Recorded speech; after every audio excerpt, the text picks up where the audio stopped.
우리가 히브리서 1장에서는 특별히 서두에서 예수님께서 비록 우리가 본 적은 없지만 우리 눈에 보이지는 않지만 하늘의 영역에서 창조주로서 또 이 세상을 유지시키시는 분으로서 또 구원자로서 어떤 일들을 행하셨나 하는 것을 그게 또 우리한테 어떤 영향을 주는가 하는 것을 살펴보았는데, 오늘은 읽은 말씀을 찬찬히 함께 보셨으면 느끼시겠습니다만, 예수님께서 이 땅에 성자 아들로 오셔서 이루신 일들이 우리에게 어떻게 와 닿는가 하는 것을 말씀하고 있습니다.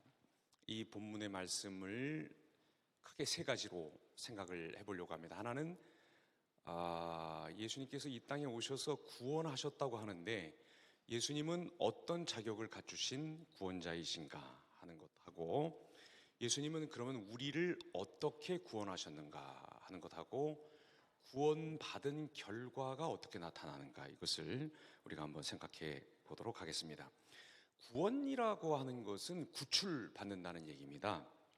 뭐 그런 일이 없으면 좋겠지만, 예를 들어 내가 사는 아파트에 불이 났습니다.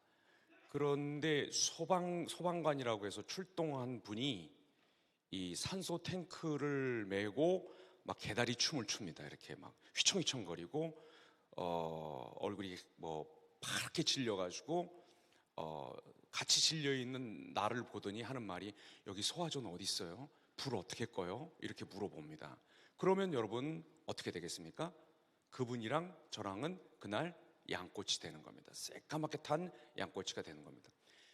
우리 좀 잘못 생각하고 있는 것 중에 하나가, 우리가 구원을 간절히 바라니까 하나님이 우리를 구원해 주셨다 이렇게 생각을 하는데, 그리고 구원은 우리가 얼마나 구원받으려고 하느냐에 구원 여부가 달려있다고 생각하는데, 그거는 천만의 말씀 만만의 콩떡입니다. 구원이라고 하는 것이 이루어지려면 가장 중요한 것은 우리가 그걸 바라느냐 안 바라느냐, 우리 태도가 어떠느냐, 그게 문제가 아니라, 우리가 믿느냐 안 믿느냐 이런 문제가 아니라, 자격 있는 구원자가 계셔야 합니다. 자격 있는 구원자가 계셔야 구원이라고 하는 것이 일어납니다. 이게 아주 구원에서 가장 사활적으로 중요한 문제입니다. 예수님은 그런데 그러면 어떤 자격으로 우리를 구원하셨습니까? 여러분, 여기 7절 8절 우리가 읽은 7절 8절은 사실은 시편 8편 4절에서 6절까지의 인용입니다. 이 시편 8편 4절 6절에서는 자꾸 무슨 얘기를 하냐면 사람, 인자, 사람의 아들 이런 얘기를 합니다. 여기서 사람 그리고 뭐 인자라고 하는 것은 사실은 인류를 얘기를 합니다. 자, 우리가 어떻게 지음받은 존재냐면, 하나님께서 애초에 우리를 지으실 때 우리를 회사 용어로 말하자면 바이스 프레지던트, VP라 그러죠. 부회장들로 다 지으셨습니다. 회장은 잘 출근을 안 하는 것 같더라고요. 저 이모 씨, 뭐 최모 씨 이런 분들 잘 출근을 안 하시는 것 같더라고요. 오래간만에 출근하면 막 로비가 미어 터져 난답니다. 막 그냥 사진 찍으려고 막 쫓아가가지고 사진 찍어달라 그러고, 이쪽 보고 웃어달라 그러면 그 겸연쩍은 웃으면 안 되는 그 재판장 같은 데서 이렇게 씩씩 웃는 그런 웃음도 웃어주고 그런다 그러는데, 아무튼 회장님들은 잘 안 나오시고 주로 VP들이, 바이스 프레지던트들이 다 일을 하죠. 그런데 하나님이 우리 사람을 지으실 때 어떻게 지으시냐면 천사보다 조금 못하게 지으셨어요. 이 말은 천사방불하게 비슷하게 지어놨다는 얘기입니다. 굉장히 능력과 권능과 아름다움이 있는 놀라운 존재로 아주 아름답고 아주 놀랍게 지어서 뭘 시키셨냐면, 하나님을 대신하고 하나님을 대리해서 이 세상을 다스리도록, 만물을 다스리도록 하는 일을 주님께서 하셨습니다. 그런데 이 BP가, 이 부회장이 대주주 한 놈이랑 결탁을 해가지고, 요렇게 하면 내가 CEO가 될 수도 있겠구나 해서 반란을 일으킵니다. 그 반란 일으킨 게 뭡니까? 하나님처럼 될 줄 알고 하나님의 말씀을 어겨버린 겁니다. 누구랑 짝지어서? 하나님의 원수 사탄과 짝지어서 하나님을 반역했는데, 하나님처럼 되기는커녕 제일 먼저 타락하고 나서 눈에 들어온 현실이 뭡니까? 자기가 벗고 있다는 거. 이게 그야말로 문자 그대로 옷을 안 입었다는 뜻도 되겠지만, 이게 약간 상징적으로 보면 무언가를 더 보탤 필요도 없이 영광스러웠던 존재가 그 영광이 짜락 깨져버리는 것입니다. 그래서 비로소 누추한 것, 자기 죽을 운명, 자기의 한심한 모습을 드디어 보기 시작하게 됐다. 하나님처럼 될 줄 알았는데 정반대의 결과가 생겼다는 것입니다. 요게 타락이고, 예수님이 우리를 구원하셨다고 하는 것은 어떻게 구원하신 것입니까? 아까 그 회사 비유를 계속 얘기하자면, 예수님이 오셔서 우리가 말아먹고 우리가 횡령 배임하는 거를 수조배로 다 복구를 하시고, 우리를 벌하시기는커녕, 우리를 영구히 퇴출시키기는커녕 실패했던 비피들인 우리를 다시 경영자로 불러들여서, 야, 전에 했던 거 사면, 그리고 전에 했던 거 복권, 이렇게 하시면서 우리를 다시 영광스러운 하나님을 대신해서 만물을 다스리는, 나중에는 천사들까지를 심판하고 판단하게 될 열고를 다스릴 권세를 지닌 그런 고귀한 존재들로 다시 올려놓으신 것, 이런 일을 해주신 자격도 있고 능력도 있고, 하나님의 아들이며 동시에 사람이며 완전한 사람이며 완전한 하나님으로서 이 일을 충직하게 충실히 다 예수님이 수행을 하신 것입니다. 이렇게 얘기하면 알아요, 아는데, 그 주일학교 때 다 들었던 얘기입니다. 그런데 뭐가 어떻게 됐단 말입니까? 지금 이렇게 살기 어려워 죽겠고 힘들어 죽겠고 한데, 왜 우리는 그러면 뭐 다시 다스리게 되는, 다스리는 그런 VP, 그런 명함 한번 이렇게 좀 박아봤으면 좋겠어요. 제가 어제 뭐 이렇게 설교 준비하다가, 엊그제 설교 준비하다가 내 명함에는 뭐라고, 사랑의 교회 들어올 때 내 명함에는 뭐라고 그게 인쇄가 돼 있나 해서 잘 안 봤었어요. 안 봤는데 제가 제 명함을 보니까 리멤버라고 하는 무슨 앱에다가 이렇게 그걸 찍어놨더라고. 딱 보니까 거기 뭐라고 돼 있냐면 특별 목양 이렇게 돼 있어요.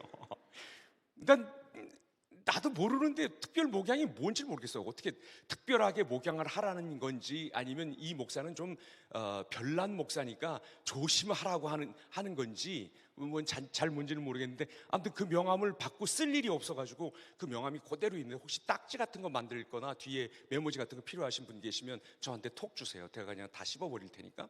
아무튼 그런 명함이 있더라고. 보니까 거기 특별 목양이라고 돼 있어요. 되게 궁금해요, 여러분.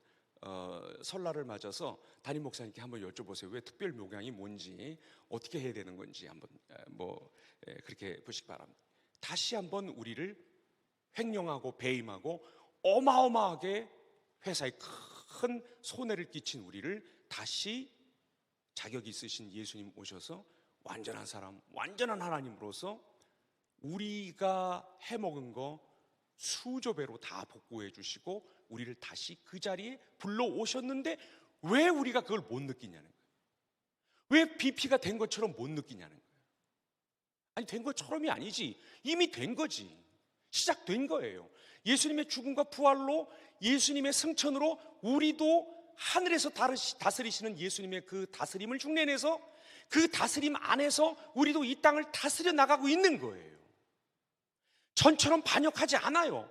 전처럼 이 못된 주주놈 하나랑 짝이 돼가지고 하나님께 발뒤꿈치를 들고 내가 이렇게 하면 뭐가 되겠지, 회사를 통째로 먹을 수 있겠지, 이렇게 하지 않아요. 하나님의 뜻 안에서 세상을 통치해 나갑니다. 죄와 죽음을 이긴 사람들로 나갑니다. 그런데 왜 이거를 실감하지 못하는가? 8절 하반절을 한번 보시기 바랍니다. 제가 읽겠습니다. 만물을 그 발 아래 복종하게 하였으니 만물로 그에게 복종하게 하셨은즉 복종하지 않은 것이 하나도 없어야 하겠으나 지금 우리가 만물이 아직 그에게 복종하고 있는 것을 보지 못하고 라는 말이 나옵니다. 여기 만물이 지금 아직은 그에게 복종하고 있지 않다, 복종하고 있는 것을 우리가 보지 못하고 있다라는 요 말을 사실은 요 성경이 쓰여진 그리스어 원문을 아주 충실하게 번역을 하면 여기 복종하고 있는 것을 보지 못한다 이렇게 말하면 안 되고 우리가 보기에는 아직 복종하고 있는 것 같지 않다라고 얘기를 해야 돼요. 그게 그거 아니냐라고 생각하시는 분 계십니까? 안 계시죠? 크게 다른 말이에요. 복종하고 있지 않는 것과 우리가 보기에 복종하고 있는 것처럼 보이지 않는다 하는 것은 굉장히 다른 말이에요. 요 우리가 보기에라고 하는 말이 앞으로 뽑아서 나와야 돼요. 우리가 보기에 아직 복종하고 있는 것 같지 않다 이렇게 번역을 해야 돼요. 그런데 우리가 항상 모든 것을 똑바로 봅니까? 항상 우리가 보면 모든 것이 다 잘 보입니까? 제대로 봅니까? 아니죠. 저는 오늘 여러분에게 책을 팔아야 되는데 여러분에게 책을 팔기 전에 우리 목사님들에게 좀 책을 팔았어요. 그리고 저 집사님들한테도 책을 좀 팔았어요. 아는 만큼 누리는 예배하고 우리가 몰랐던 1세기 교회 이 책을 팔았는데 뒤에 정가를 잘못 보는 바람에 16,000원짜리를 11,400원이라고 14,400원이라고 거기서 할인을 한 20% 해드리니까 16,000원 너무 쓰려가지고 지금 설교하러 이렇게 올라오기가 어려웠어요. 지금 여러분 제가 로비에 서 있을 테니까 조금만 좀 어떻게 신경 써주세요. 정말 집에 오늘 가서 어떻게 이 손실을 어떻게 해야 될지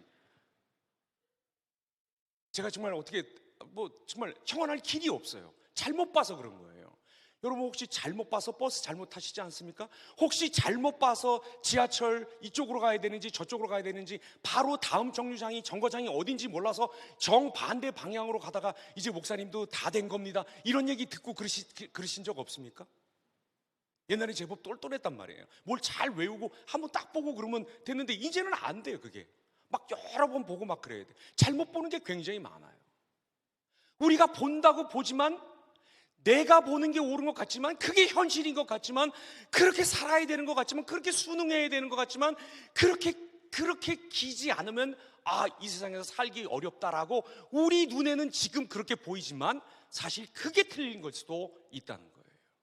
아직 복종하고 있는 것이 복종 안 하고 있는 것이 아니라 우리 눈에 보기에 복종하지 않는 것처럼 보이는 특별한 눈을 그런 좀 그야말로 특별 목양처럼 여러분 우리가 지금 특별한 눈을 갖고 있는 거예요. 어떤 눈? 이상한 눈을 갖고 있는 거예요. 맨날 핸드폰만 들여다보는 눈, 맨날 주식 떨어졌나 안 떨어졌나 그것만 들여다보는 눈. 뭐 살까? 뭐 먹을까? 뭐 입을까? 누가 내 얘기 뒤에서 하나? 내 칭찬해 주지 않나? 내가 이렇게 했는데 누가 좀 안 알아주나? 맨날 그것만 생각하는 눈. 세상에 그냥 함몰되는 눈.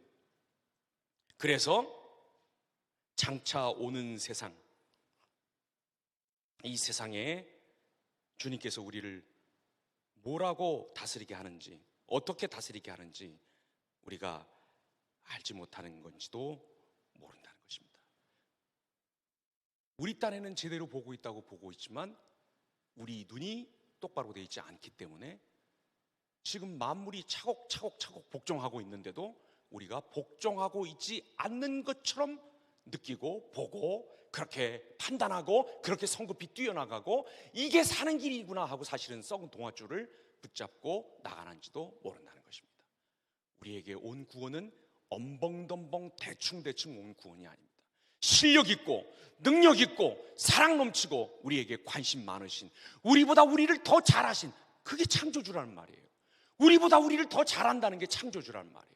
우리보다 우리를 더 사랑하시는, 그게 바로 구원자라는 얘기예요. 그분이 자격 있게 능력 있게 구원하신 구원을 받았으므로 여러분 그것과 좀 달리 보이는 현실이 우리 눈앞에 만화경처럼 슥슥슥슥 흘러간다 할지라도 거기에 쫄아서 거기에 함몰돼서 세상에 그냥 푹 빠져가지고 지금 만물이 복종하고 있는 그 복종의 대열에 나도 복종하면서 이렇게 순종해 나가면 나도 10골 차지하고 영광의 다스림을 다스리겠다 하는 그거를 놓치고 잃어버리는 분이 우리 기도원에는 아무도 없기를 바랍니다. 자, 이게 구원자의 자격이고 두 번째로는 구원하는 방법입니다. 예수님이 우리를 구원하시는데 그야말로 말로 혹은 어떤 통과 화산, 그 폭발 해저 화산 통과입니까? 그 폭발하는 것처럼 세계 기압이 달라졌더라고요. 기온이 달라졌더라고. 그렇게 누구도 반박 못할 엄청난 능력을 그냥 위협적으로 딱 보여주시면서 자, 구원 이렇게 하시면 하실 수 없었는가? 아니죠. 있습니다. 분명히 있어요. 그런데 왜 그렇게 안 하십니까? 여러분, 우리가 아무리 구원을 기다리고 있는 죄인에 불과하다 할지라도 그런 식으로 우리를 구원하신다고 한다면 그건 구원이 아니라 파론입니다. 그런 구원은 받지 마세요. 그런 구원은 분명히 우리가 조금 삐딱하게 나오면 우리를 버려버립니다. 예를 들어 우리가 아파. 그런 일이 없어야 되겠지만 오늘 불도 나고 아프고 참 난리 났네요. 그렇죠? 아파. 그런데 아주 유명한 명의를 찾게 되었어요. 딱 갔어. 그래서 문을 열고 들어갔는데 순서가 돼서 들어갔는데 보통 요새 의사 선생님들은 어떻게 계세요? 이렇게 컴퓨터 2대 이렇게 놓여 있는 그 너머에 책상에 앉아 계시고 이렇게 환자가 옆에 가면 이제 우리를 놓고 이렇게 컴퓨터 화면 같은 걸 돌려 보여주면서 여기가 이렇게 되고 이렇게 설명을 해주는데 그래서 이제 제가 들어갔어요. 들어가서 이렇게 앉으려니까 앉지 마세요. 환자분 가세요. 내가 고쳐줄 테니까. 자, 다음 환자 이렇게 했어요. 그럼 어떻게 돼요? 여러분 좀 어떻게 돼요? 제가 어떻게 될까요? 그러면 근데 진짜 이 사람 만나면 근데 내가 가니까 앉지도 못하게 해. 손가락으로 가래. 고쳐줄 테니까. 그리고 다음 환자 찾아. 제가 어떻게 될까요? 선생님, 내가 아무리 살려고 왔지만 나 이따위 치료는 못 받겠습니다. 안녕히 계시든지 말든지. 그렇게 하고 문을 쾅 닫고 나가지 못하죠. 제가 선생님 살려주십시오. 아마 저는 그럴 것 같아요. 근데 아마 여러분은 그러시지 않을 겁니다. 여러분, 만약에 하나님이 이런 식으로 우리를 구원하려고 한다면 이런 구원에는 손을 놓으십시오. 이분은 하나님 아니십니다. 하나님은 절대로 우리를 이런 식으로 구원하지 않습니다. 왜? 우리가 어떻게 해서 하나님을 반역하게 됐습니까? 우리가 어떤 존재로서 하나님을 반역했습니까? 사람으로서, 혈과 육을 가진 사람으로서 사탄의 꾀임에 빠져서 이렇게 하는 것이 하나님이 되는 길이다. 인간은 죄인이 되든지 하나님의 소생이 되든지 신이 되든지 둘 중에 하나밖에는 가능성이 없는, 그런 둘 중에 하나의 운명밖에는 없는 게 인간인데, 문제는 그 방법이에요. 거기 이르는 방법인데 그 방법을 하나님이 금지한 것을 통해서 하나님이 말 안 해준 게 있는가 보구나. 하나님이 내가 그렇게 되는 것까지는 숨기고 계시는구나. 아, 섭섭한데 하나님이 요런 건 말을 안 했단 말이야. 요거는 감췄단 말이야. 요거는 가장 중요한 이것까지는 나하고 안 나눴다는 얘기야. 섭섭하네. 여기서 타락이 시작된 거 아닙니까? 여기서 잘못된, 신의 소생이 되는 잘못된 방법을 택함으로써 우리가 타락한 것인데, 빌립보서에 보면 예수님이 하나님의 영광의 본체이지만 그가 하나님과 동등됨을 여길 것으로 취하지 아니하시고 뺏어오지 아니하시고, 아담과 하와는 가장 환경이 좋은 에덴 동산에서 하나님의 영광에 이르는 길을 자기들이 뺏어왔어요. 뺏으면 하나님처럼 될 줄 알았더니, 하나님보다 높아질 줄 알았더니 그냥 벌거벗은 존재로, 죽은 존재로, 부끄러운 존재로, 피해야 되는 존재로 그냥 전락해버렸죠. 거기서 우리를 구원하시는 방법은 그냥 하늘에다가 하나 S자, salvation, 혹은 한자, 쾅 솟아오르는 폭발하는 화산 같은 거, 능력 같은 거, 어쩌고 천사들의 무슨 그 퍼레이드 같은 거, 그런 힘을 과시함으로써 우리를 구원하면 그건 구원 아닙니다. 우리가 사람이기 때문에, 사람이었기 때문에, 그리고 앞으로도 죽어도 우리는 인격을 가진 사람일 것이기 때문에 끝까지 이 구원의 방법이 인격적이어야 합니다. 친절해야 됩니다. 소상하고 자세하고 그야말로 쫀쫀해야 합니다. 그래야 구원이 되는 것입니다. 10절을 보면 정말 히브리서에서 참 이해하기 어려운 말 한마디가 나옵니다. 제가 읽어보겠습니다. 그러므로 만물이 그를 위하고 또한 그로 말미암은 이가 많은 아들들을 이끌어 영광에 들어가게 하시는 일에 그들의 구원의 창시자를 고난을 통하여 온전하게 하심이 합당하도다. 한글로 읽어도 몰라요 이게. 그래서 내가 이 세번역, 표준 세번역을 읽어봤어요. 더 모르겠어. 모르긴 다 마찬가지야. 근데 다 잊어버리시고 딱 한 가지만 기억하세요. 뭐냐면 구원의 창시자는 누구예요? 예수님이에요. 이게 창시자란 말은 파운더라는 얘기예요. 이게 기초를 놓으신 분이래요. 고난을 통하여, 구원의 창시자인 예수님이 고난을 통하여 온전하게 된다, 이런 얘기예요. 자, 고난, 어떤 고난을 받으셨을까? 뭐 강생하신 것 자체가 고난이고, 이집트까지 막 그 망명자로 쫓겨 내려가시고 다시 올라오시고 가난하게 사시고, 이 모든 것이 고난이지만 고난의 극치는 십자가의 순환을 받으신 거, 그게 고난인데, 그러면 우리가 이렇게 물을 수가 있어요. 예수님이 십자가 고난을 당하셨으므로 당하시기 전에는 온전하지 않았는데 당하시니까 십자가 고난 때문에 예수님이 온전해졌다는 말인가? 이렇게 생각할 수가 있어요. 이 온전하다는 말이 크게 이 그리스 로마 시대에 한 세 가지 의미로 쓰였어요. 하나는 뭐냐면 나이가 꽉 차서, 여러분 주변에 이제 나이가 되면, 그렇죠? 우리 청년부만 봐도 철이 없어요. 대학부는 더 말할 것도 없고, 우리 기도원 정도가 돼야 이제 인생을 좀 안다, 이렇게 되는 거죠. 이 정도가 되면 사람들이 어떻게 됩니까? 원숙하고 원만해집니다. 물론 안 그런 분들이 계십니다. 그분들은 지금 고개를 숙이고 계시는 것 같은데, 여러분 곧 그렇게 제가 만들어 드리겠습니다. 자, 온전하다는 말이 무슨 뜻이다? 나이를 좀 먹어서 이제 세상 돌아가는 이치를 좀 알게 된 거야. 뭐 너무 화내지 말고 이렇게 뭐 같이 가십시다, 이 정도가 된다는 거예요. 네. 두 번째로는 아주 특별한 훈련 같은 것들을, 특수훈련 같은 것을 받아서 거기에 한목적적인 사람이, 거기에 부합하는 사람이 된다.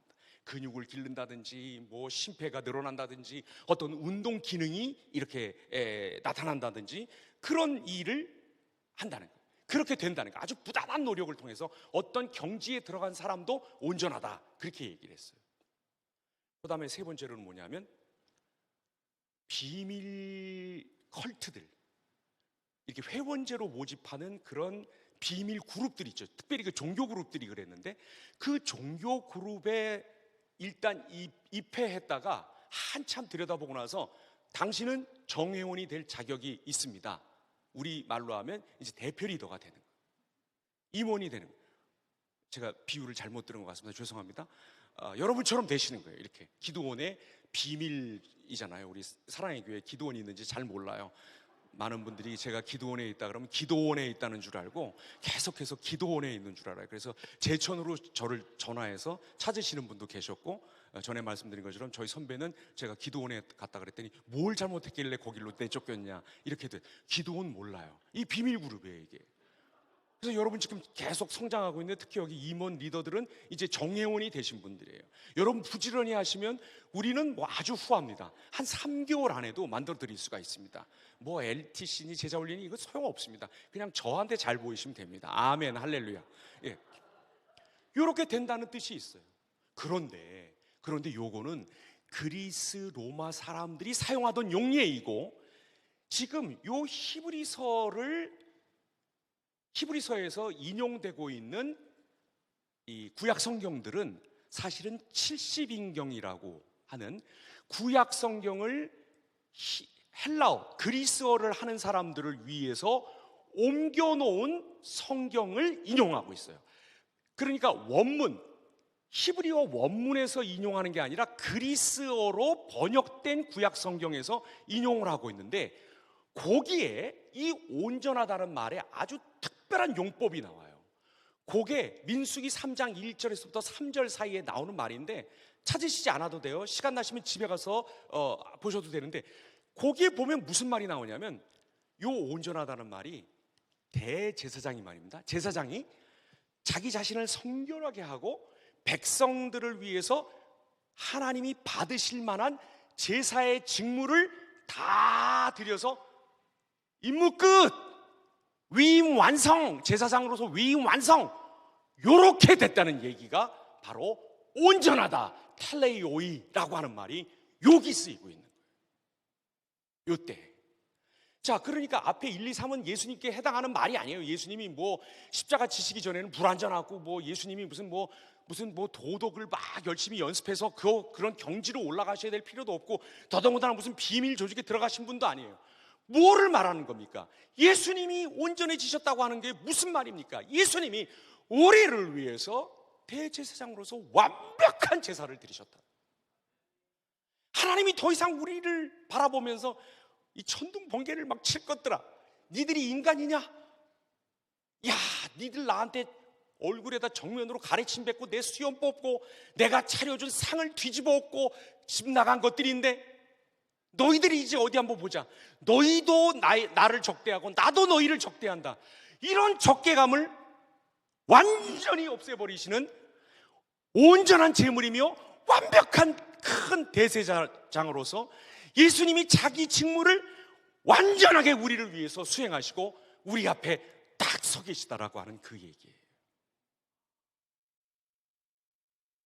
이렇게까지 예수님이 이렇게까지 낮아지시고 이렇게까지 정성 들여서 이렇게까지 쫀쫀하게 이렇게까지 성의 있게 우리에게 오셔서 우리를 구원하실 방법을 찾은, 천사를 구원해 주려고 하는 것이 아니라, 천사를 붙들어 주려고 하는 것이 아니라 혈과 육을 가지고 하나님의 아름다운 형상으로 창조되었으나 하나님께 반역한 자들의 마음을 다시 새롭게 창조해서 그 안에 새로운 심장을 넣어서 하나님을 사랑하게 하고 하나님을 향해서 그 심장이 뛰게 함으로써 시간이 조금 걸릴 수는 있지만 그 심장이 쿵딱쿵딱쿵딱 뛸 때마다 믿음, 소망, 사랑 이렇게 뛰는 사람들로 새롭게 창조해내기 위해서 예수님이 하셔야 하는 모든 직무를 우리를 위해서 완전하게 다 수행하셨다는 것입니다.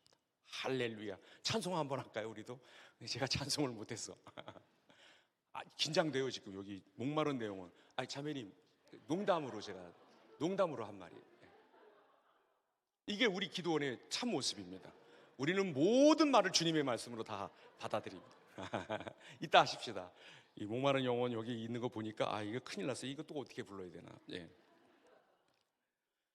자, 여러분, 하나님이 우리 구원할 때 말로 혹은 그냥 힘으로, 위세로, 협박으로, 공갈로 그냥 화나니까 속으로는 막 부글부글 끓는데 하나님 체면에 구원 안 할 수 없으니까 옛다 너 하나 갖다 먹어라. 천만의 말씀입니다. 정말 수고하셨어요. 신이 고난을 당하셨습니다. 이 구약 성경에서 동물들을 잡아서 그 피를 내서 제단에 바르고 그거를 제단 위에서 불살라서 완전히 새까맣게 타서 가루를 내서 낸 그 가루는 어디다 갖다 버렸냐면 성문 밖에다 갖다 버렸습니다. 쉽게 얘기해서 쓰레기장에다 갖다 버렸는데, 여러분, 겟세마네가 어디였는 줄 아십니까? 바로 거기가 쓰레기 아치장이었어요. 예수님이 거기서 돌아가신 것입니다. 뭘로? 우리를 위해서 새까맣게 타고 완전히 가루가 되어 부서진 제물로 예수님이 성문 밖에 버려지신 것입니다. 그러니 뒤돌아보지 마세요. 쭈뼛쭈뼛 하지 마세요. 왜 세상이 아직도 그리스도의 발 아래, 아니 세상은 고사하고 왜 내가 아직도 이렇게 하나님께 잘 복종하고 있지 않는가? 내가 보기에 그런 거예요. 반드시 우리를 복종시키시고 이 성의와 정성과 땀과 눈물을 짜넣어서 우리를 구원하신 이 구원이 헛되게 만들지 절대로 않으실 것입니다. 그 예수님을 다시 한번 믿어보십시다. 세 번째, 구원받은 결과예요. 오늘 왜 이렇게 목이 마른지 모르겠어요. 목마른 내용은 때문에 그런구나.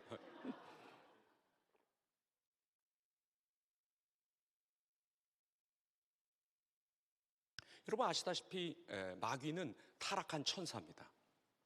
그리고 그 쫄개들이 함께 타락한 귀신들입니다. 죽은 사람이 귀신 되는 법 없습니다. 이 마귀의 특징이 한 가지가 있는데, 우리가 이 중세 영향을 너무 많이 받아가지고 마귀가 뭐 사람을 여기다가 있는 거를 막 붕 띄워가지고 여기 아래층에 있는 형제를 저 2층에다가 막 이렇게 놓고, 또 저 2층에서 계시는 분들 이 아래층으로 막 슉슉슉 겁나죠? 2층 이렇게 막 이렇게 할 수 있을지도 모른다는 거를 영화를 너무 많이 봐가지고, 엑소시스트 이런 걸 많이 봐가지고 우리가 그렇게 생각하는데, 마귀는 1도 자기 스스로가 창조할 능력이 없습니다. 사람을 쓰러뜨릴 때도 어떻게 쓰러뜨렸냐면 위세로 와서 덮친 게 아니라 어떻게 했습니까? 하나님의 말씀의 끄트머리를 살짝 이렇게 시험해 본 겁니다. 우리가 죄를 지었습니다. 죄를 지은 결과로 뭐가 들어온 겁니까? 죽음이 들어왔죠. 죽음조차도 마귀가 만든 것이 아닙니다. 마귀의 전유물이 아닙니다. 그렇다고 죽음이 하나님 눈 밖에 벗어나 있는 것은 아니지만 하나님이 만드신 것, 처음부터 의도해서 만들어내신 것도 아닙니다. 우리의 불순종 때문에 찾아온 것입니다. 마치 해를 막고 있으면 어둠이 오는 것처럼, 해가 없어진 건 아니지만 햇빛이 가려지면서 어둠이 이렇게 쭉 그림자가 생기는 것처럼, 우리가 하나님께 등을 돌림으로 말미암아 들어온 부산물입니다. 바이프로덕이라 그러나요? 그거 보고 우연찮게 우연히 들어온 그런 어떤 산물, 그겁니다. 마귀 게 아니에요. 사실은 죽음도. 근데 마귀가 요거를 교묘하게 딱 그걸 붙잡은 거예요. 뭘로? 채찍으로 그걸 쓰는 거예요. 쓰면서 우리의 등을 때리기 시작하는 거예요. 때리면서 넌 아무것도 아니야. 넌 죄인이야. 네 몸에는 반역자의 피가 흘러. 너는 절대로 하나님을 사랑할 수 없어. 왜? 타락했기 때문에. 그 심장으로는 하나님을 사랑할 수 없어. 그러니까 너는 고개 숙이고 죄 먹고 악을 싸질러. 야, 여기 좋은 감옥 내가 하나 줄게. 자기라고 하는 감옥에 밀어쳐놓고 철커덩 하고 문을 닫고 계속 무슨 막대기 같은 거를 그 철장에다 드르륵 긁고 다니면서 쇼생크 탈출에 나오는 것처럼 그런 악독한 간수 노릇을 하고 있는 거예요. 근데 예수님이 이걸 어떻게 하셨습니까? 마귀의 손에 있는 저 죽음이라고 하는 채찍을 뺏기 전에는 우리가 해방된 게 아니에요. 우리가 용서받았다고 하지만 용서의 결과가 이제 죄를 용서받고 그 죄의 삭스로 온 죽음을 해결한 모습으로 우리가 서 있어야 되는데, 일단은 마귀 손에 있는 인간의 타락 때문에 부산물로 들어온, 그것도 슬쩍 지가 갔다가 슬쩍 갔다가 뺏은 그 채찍, 그거를 마귀 손에서 뺏어내야 되는데, 이것 역시 예수님이 그냥 뺏지 않으신 거예요. 내놔 이렇게 하신 게 아니에요. 자기 등짝을 내미시고 우리가 받아야 할 그 채찍질을 예수님이 받으신 거예요. 살이 터지고 피가 튀고 그의 등뼈가 앙상하게 다 보일 때까지 맞으셨고, 그가 그 채찍질에 그의 등뼈가 다치셨으며 그가 신음하시고 그가 지디겨지시고 그가 땅에서 신음하시고 우시고 구르셨던 거예요. 그런 일을 통해서 그의 손에서, 왜 이런 거 있잖아요. 때리다 때려가지고 지쳐가지고 하고 지치는 거. 그렇게 될 때까지 주님이 완전히 우리를 대신하는 매맞음, 모욕당하시고 고문당하시고 린치당하시고 십자가에 끝내 달리심으로 그 죽음이라고 하는 채찍을 뺏어오신 거예요.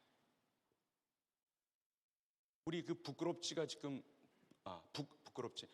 북클럽 G, 그거를 누가 이제 부끄럽지 그렇게 읽더라고요. 지금 두 번째 바울 평전을 읽고 있는데, 세 번째 책이 우리가 몰랐던 1세기 교회예요. 그래서 우몰교라고 하는, 우물이 아니라 우몰교, 이게 이제 읽겠는데 저기 나가시다 그것 좀 책 좀 사세요. 그리고 많이 오세요. 그거 한국 사람이 쓴 책이라서 한 3번 모이면 다 읽을 수 있어요. 그리고 총무도 정해졌어요. 그러니까 아무튼 여러분 많이 오시기를 바라요. 무슨 얘기 하려고 그랬지? 조금 전에 무슨 얘기했어요? 채찍 뺏는 얘기했나? 오케이. 자, 채찍을 예수님이 그렇게 스스로 고난 당하심으로써 고난당하심으로 그냥 뺏어온 게 아니라, 말로 뺏어온 게 아니라, 저절로 툭 떨어진 걸 예수님이 어디 가서 주신 게 아니라, 예수님이 우리를 그런 식으로 완전히 대신하시는 그 대속의 일을 통해서, 대신 맞으시는 일을 통해서 그 채찍을 뺏어 오셨고, 이 얘기 하려다 그랬다. 한 4번째나 5번째쯤 읽을 책이 하나님의 모략이라고 하는 달라스 윌라드 책인데, 아직 사지 마세요. 제가 좀 싸게 어떻게 한번 사볼게요. 그 다음에 한 6번째쯤 꼭 한번 봐야지, 여러분과 함께 읽어봐야지 하는 책 중에 하나가 이 어네스트 베커라고 하는 사람이 있어요. 퓰리처 상을 받았는데 49살에 돌아가셨어요. 이 췌장암인가 하는 그런 암에 걸려서, 그 암에 걸린 것을 알고 3년 동안에 쓴 책이 죽음의 부정이라는 책, Denial of Death라고 하는 그런 책이 있어요. 명작이에요. 한국에서 한번 번역이 됐었는데 그게 절판이 됐는데 다시 그걸 복각해서 다시 그 번역을 해놨더라고요. 여러분 그 책 한번 꼭 읽어보시면 좋겠는데, 많이 오시라는 뜻에서 제가 잠깐 그 좀 말씀을 드리면, 그 내용이 뭐냐면, 베커라고 하는 사람이 하는 말이 뭐냐면, 우리가 이 땅에서 뭐 가치가 있네, 아름답네, 선량하네 이렇게 해서 열심히 하는 그 모든 일들이 깊이 그 뿌리를 찾아 내려가 보면 결국 죽을까 봐 무서워서 그렇게 한다는 거예요. 그게 죽음의 부정이라는 거예요. 내가 좀 착해지면 안 죽을지도 몰라. 내가 좀 종교적이 되면 내가 덜 죽을지도 몰라. 좀 오래 있다 죽을지도 몰라. 내가 좀 도덕적이 되면, 내가 선량해지면, 내가 선행을 많이 쌓으면, 내가 성실하게 살고 내가 부지런히 살면 이 죽음이 나를 피해갈지도 몰라. 요런 부정을 하고 있다는 거예요. 그게 근본 내용이에요.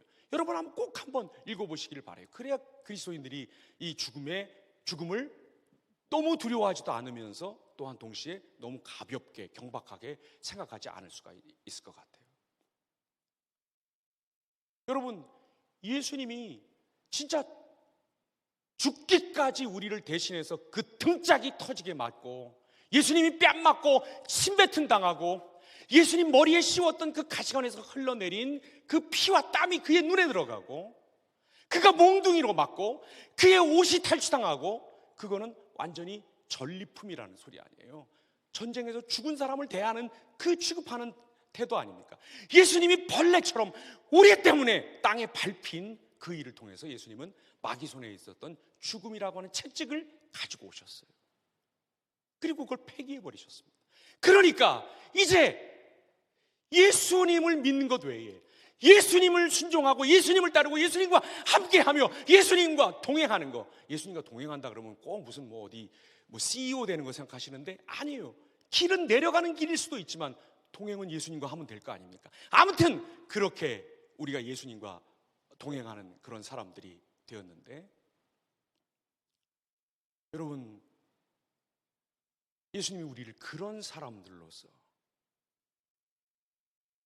더 이상 좀 착해져야지 죽음이 나를 비켜갈까? 조금 종교적이 되면 어때 볼까? 조금 많은 사람들에게 기여하는 사람이 되면 좀 어떨까? 이렇게 전전긍긍하지 않아도 된다는 거예요.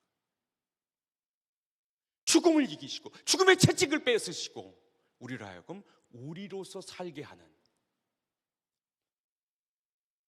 가장 겸손하고 가장 연민 있는 모습으로 우는 사람들과 함께 울며 살아갈 수 있는 사람.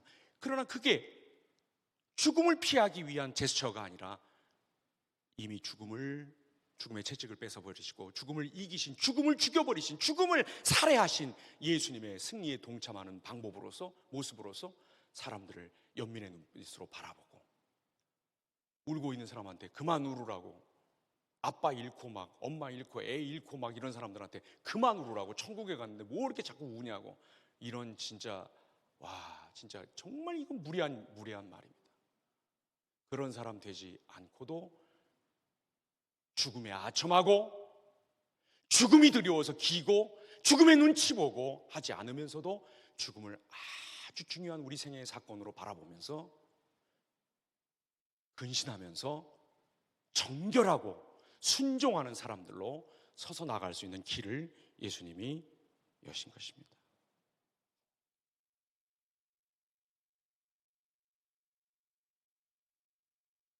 다들 오늘 완전한 능력과 자격과 관심을, 성의를 갖추고 우리에게 오신 예수님, 자기가 친히 사람이 되시고 십자가를 지심으로써 우리를 빈말로 구원하신 것이 아니라 자기의 생명으로, 자기의 삶으로 실제로 구원해 주신 예수님, 그 결과 죽음의 공포에 기지 않고 죽음에 아첨하고 죽음에 아부하지 않을 수 있는 사람들로 만들어 놓으시고, 그 모습으로서, 예수님의 그 승리에 들어간 그런 모습으로서 걸리는 사람들, 어려워하는 사람들, 힘들어하는 사람들을 지그시 바라봐 줄 수 있는, 마음 함께 해줄 수 있는 그런 사람이 된 것을 믿으시고 그렇게 살아가시는 우리 모든 기도원의 지체들과 제가 되기를 바랍니다.